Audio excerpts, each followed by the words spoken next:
The Soviet invasion of Manchuria began on August 9, 1945, with the Soviet invasion of the Japanese puppet state of Manchukuo. It was the largest campaign of the Soviet-Japanese War of 1945, which resumed hostilities between the Union of Soviet Socialist Republics and the Empire of Japan after nearly 6 years of peace. Since 1983, the operation has sometimes been referred to as Operation August Storm. The Russo-Japanese War, at the beginning of the 20th century, resulted in a Japanese victory and the Treaty of Portsmouth, through which, along with other subsequent events, including the Mukden Incident and the Japanese invasion of Manchuria in September 1931, Japan eventually gained control of Korea, Manchuria, and southern Sakhalin. In the late 1930s, there were a series of border incidents between the Soviet Union and Japan, the most significant being the Battle of Lake Khasan and the Battle of Khalkhin Gol, which led to the Soviet-Japanese Neutrality Pact of April 1941. The Neutrality Pact freed forces from the border incidents and allowed the Soviets to focus on their war against Germany, and the Japanese to focus on their expansion south into Asia and the Pacific Ocean. With the success at Stalingrad and Germany's impending defeat, the Soviet attitude toward Japan changed, both publicly, with Stalin making speeches denouncing Japan, and secretly, with the buildup of forces and supplies in the Far East. At the Tehran Conference in November 1943, Stalin, Winston Churchill, and Franklin Roosevelt agreed that the Soviet Union would enter the war against Japan once Germany was defeated. Stalin faced a dilemma. He wanted to avoid a two-front war at all costs, but also saw an opportunity to secure gains in the Far East beyond those he expected in Europe. The only way Stalin could secure those gains without a two-front war was Germany's capitulation before Japan's. Due to the Soviet-Japanese Neutrality Pact, the Soviets adopted a policy of interning Allied crews who landed in Soviet territory after operations against Japan, although airmen detained under such circumstances were generally allowed to escape after some period of time. However, the Soviet buildup in the Far East steadily accelerated even before Germany's defeat. By early 1945, it became evident to the Japanese that the Soviets were preparing to invade Manchuria, though they correctly calculated that they likely wouldn't attack before Germany's defeat. In addition to their problems in the Pacific, the Japanese recognized the need to determine when and where a Soviet invasion would occur. At the Yalta Conference in February 1945, Stalin secured Roosevelt's acceptance of Soviet expansion in the Far East in exchange for agreeing to enter the Pacific War within 2 to 3 months of Germany's defeat. By mid-March, things were going poorly for the Japanese in the Pacific, and they had withdrawn their elite troops from Manchuria to support operations in the Pacific. Meanwhile, the Soviets continued their preparations in the Far East, having decided they did not wish to renew the Neutrality Pact. The terms of the pact required a 12-month advance notice of expiration, so on April 5, 1945, the Soviets apparently complied, informing the Japanese that they did not wish to renew the treaty. This caused great concern for the Japanese, but the Soviets made considerable efforts to assure them that the treaty would still remain in effect for another 12 months and that the Japanese had nothing to worry about. Germany surrendered shortly after midnight Moscow time on May 9, 1945, which meant that if the Soviets were to honor the agreement at Yalta, they would need to enter the war with Japan by August 9th. The situation continued to deteriorate for the Japanese, now the only remaining Axis power in the war. They were eager to maintain peace with the Soviets and ultimately to bring about the end of the war. Since Yalta, they had repeatedly tried to convince the Soviets to extend the Neutrality Pact, as well as attempting to engage them in peace negotiations with the Western Allies. The Soviets did nothing to discourage these overtures, instead being content to prolong the process as long as possible while continuing to prepare their invasion forces. One of the goals of Admiral Baron Suzuki's cabinet upon taking office in April was to try to secure any peace terms that were not unconditional surrender. At the end of June, they again approached the Soviets, inviting them to mediate with the Western Allies on Japan's behalf, offering them specific proposals. In exchange, they were prepared to offer the Soviets very attractive territorial concessions. Stalin ostensibly showed interest, and the Japanese were now awaiting an official response from the Soviets, even as the Soviets continued to avoid providing one. The Potsdam Conference was held from July 16th to August 2nd. On July 24th, the Soviet Union withdrew all its embassy staff and their families from Japan. On July 26th, the conference produced the Potsdam Declaration, by which Churchill, Harry S. Truman, and Chiang Kai-shek demanded Japan's unconditional surrender. The Japanese avoided responding to the declaration, continuing to wait for a clarifying response from the Soviets. The Japanese had been monitoring traffic on the Trans-Siberian Railway and Soviet activity east of Manchuria. In conjunction with delaying tactics, this suggested that the Soviets would not be ready to invade eastern Manchuria before the end of August. The Japanese had no concrete evidence of when or where any invasion would occur. They had estimated that an attack was not likely before the spring of 1946, but Stavka had in fact planned an offensive for mid-August, successfully concealing the buildup of a 90-division force. Many Soviet units had crossed Siberia in their own vehicles to avoid overloading the rail link. The Japanese were caught completely by surprise when they received the Soviet declaration of war 1 hour before midnight on August 8th. Now facing a simultaneous invasion on 3 fronts that began just after midnight on August 9th. The Imperial Japanese Navy did not contribute to the defense of Manchuria, whose occupation it had always opposed for strategic reasons. Furthermore, at the time of the Soviet invasion, the few remaining units of its fleet were stationed and tasked with defending the Japanese islands in case of an invasion by American forces. Worsening their problems, the Japanese army committed many misjudgments and significant errors, the most important being they erroneously assumed that any attack coming from the west would either follow the old railway line to Hylar or head to Solin from the eastern tip of Mongolia. The Soviets indeed attacked via these routes, but the main attack from the west passed through the supposedly impassable Greater Khingan mountain range, south of Solin, and entered the center of Manchuria. Japanese military intelligence failed to determine the nature, location, and scale of the Soviet buildup in the Soviet Far East. Based on an initial underestimation of Soviet strength and monitoring of Soviet traffic on the Trans-Siberian Railway, the Japanese believed that the Soviets would not have sufficient forces for an offensive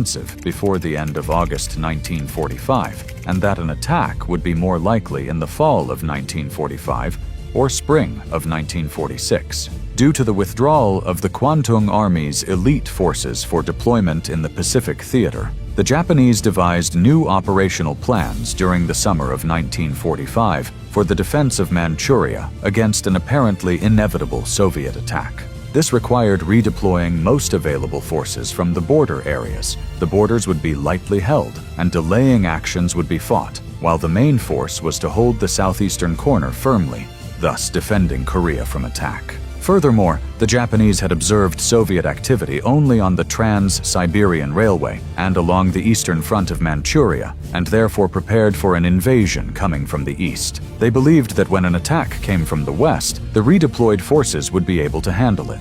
Although the Japanese redeployment in Manchukuo had begun, it was not scheduled to be completed until September 1945, and thus the Kwantung Army was in the midst of redeployment when the Soviets launched their attack simultaneously on all 3 fronts. Before we move on to the next topic, don't forget to leave a like on the video if you're enjoying the content. Across an area the size of the entire Western European theater of World War II. In the Western Pincer, the Red Army advanced through the deserts and mountains of Mongolia, far from their supply railroads. This confused Japanese military analysis regarding Soviet logistics, and the defenders were caught off guard in unfortified positions. The Kwantung Army commanders were engaged in a planning exercise at the time of the invasion and were away from their forces during the first 18 hours of the conflict. The Russians treated the Japanese with utmost cruelty after their deadly assault on Japan's Kwantung Army in Manchuria just a few days before Japan's surrender. Japanese forces were overwhelmed by Soviet attacks. Behind enemy lines, Soviet paratroopers destroyed the Kwantung Army, while Japanese anti-tank projectiles bounced off the sides of Soviet tanks. Japanese forces in Manchuria retreated in fear. Japanese troops and fit Japanese men in Manchuria were taken prisoner by the Russians and transported to labor camps in Siberia, where many Japanese died. From the Russian perspective, this was seen as revenge for Russia's defeat in the Russo-Japanese War of 1905. Stories of how the Russians mistreated the Japanese were taken to Beijing by Japanese evacuees from Manchuria, creating panic among the Japanese population. However, the Russians honored their agreement with Chiang Kai-shek by not entering China proper. Japanese communication infrastructure was poor, and the Japanese lost contact with their forward units very early on. However, the Kwantung Army had a formidable reputation as fierce and relentless fighters,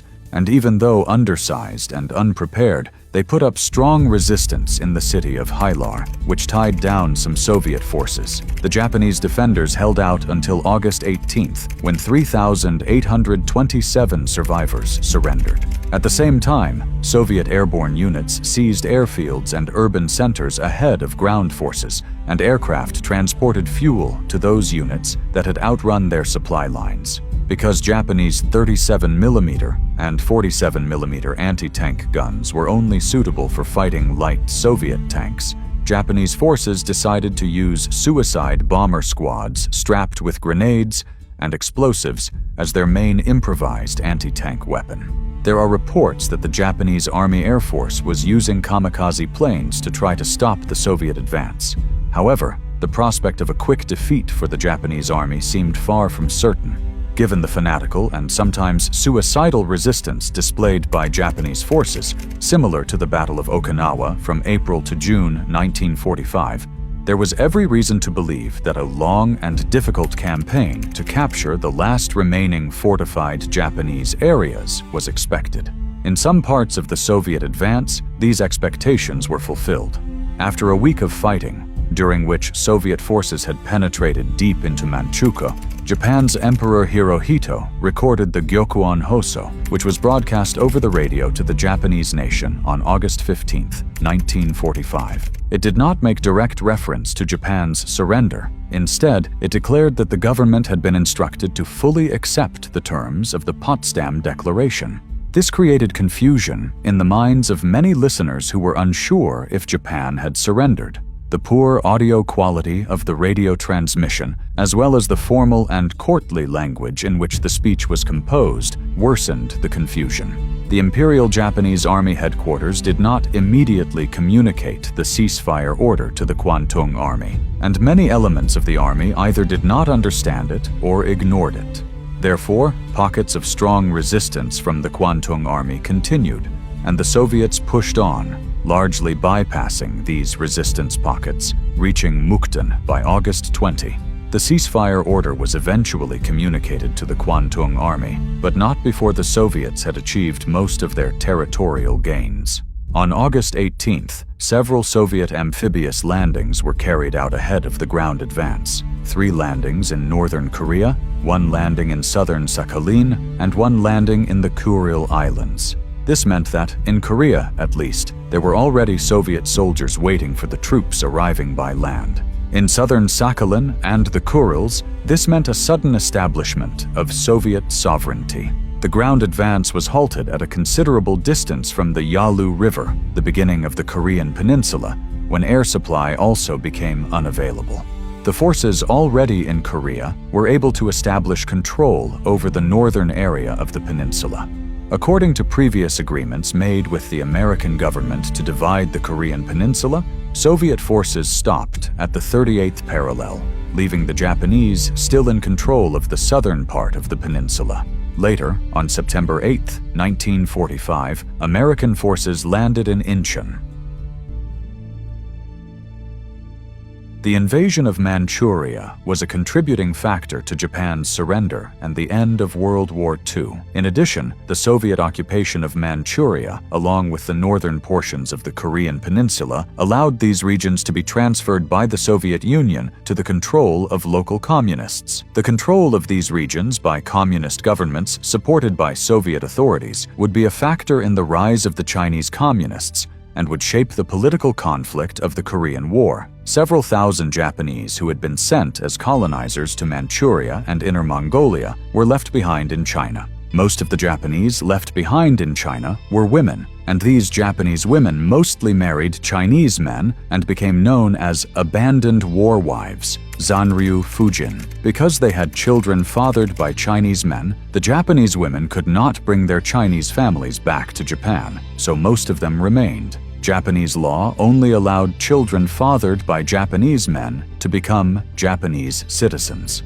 By the end of 1949, numerous members of the former Kwantung Army, who had been captured in the Soviet invasion of Manchuria, were convicted for their connection with the activities of Unit 731 and related units, for their links to crimes against humanity and the use of chemical and biological weapons. During the invasion of Manchuria, Soviet soldiers caused harm and suffering to Japanese civilians. One tragic example was the incident in Gegenmiao, where Soviet soldiers from an armored unit brutally attacked a group of Japanese women and children, resulting in a large number of casualties. In addition, belongings owned by the Japanese were taken by Soviet troops. These forces that perpetrated such actions were also involved in similar acts against civilians in East Prussia. According to Soviet historian Vyacheslav Zimonin, many Japanese settlers faced desperate situations when encountering the Red Army, leading to mass tragedies. Some mothers were coerced by Japanese forces into taking extreme measures, resulting in terrible acts against their own children before harming themselves or being harmed. The Japanese army, unfortunately, was involved in similar incidents of violence against its own citizens. The commander of the 5th Japanese Army, General Shimizu, expressed an insensitive stance by declaring that every nation lives and dies by its own laws. Wounded Japanese soldiers were often abandoned to face a cruel fate when their units retreated. British and American reports highlighted the conduct of Soviet troops who, during the occupation of Manchuria, terrorized and looted the local population in Mukden, ignoring appeals from local authorities regarding the acts of violence. In Harbin, Soviet forces seemed indifferent to the protests raised by leaders of the Chinese Communist Party concerning widespread assaults and looting. There were incidents in which Chinese authorities in Manchuria confronted and detained Soviet soldiers for various crimes, resulting in tensions between the two factions. During the Soviet occupation of North Korea, there were reports of sexual abuse perpetrated by Soviet soldiers against Japanese and Korean women in the northern half of the Korean peninsula. The Soviets took possession of Japanese companies in Manchuria and northern Korea, taking valuable materials and industrial equipment with them. Japanese women in Manchukuo were frequent victims of sexual violence by Russian soldiers, including young girls from Japanese families who worked for the army and for the Manchukuo Railway at the Bayan Airport, as well as Japanese military nurses. Reports confirm that Russian soldiers captured Japanese civilian girls at the Bayan Airport, where there were about 1,000 Japanese civilians committing acts of violence regularly. Additionally, they repeatedly assaulted 75 Japanese nurses at the military hospital in Sunwoo in Manchukuo during the occupation, ignoring all appeals from Japanese authorities to stop the abuses. The Japanese were forced to surrender their women as spoils of war, as ordered by Soviet soldiers. Soviet soldiers committed sexual assaults against Japanese women belonging to a group of Japanese families led by Yamada Tami, who tried to flee their settlements on August 14th toward Mudanjiang. It is important to recognize that on all sides of World War II, there were abuses committed by soldiers. Here on this channel, we have several videos that show these atrocities committed by both the Axis and the Allies. Help us keep this project alive here on YouTube by subscribing to the channel. Thanks for watching, God bless you all, and see you soon.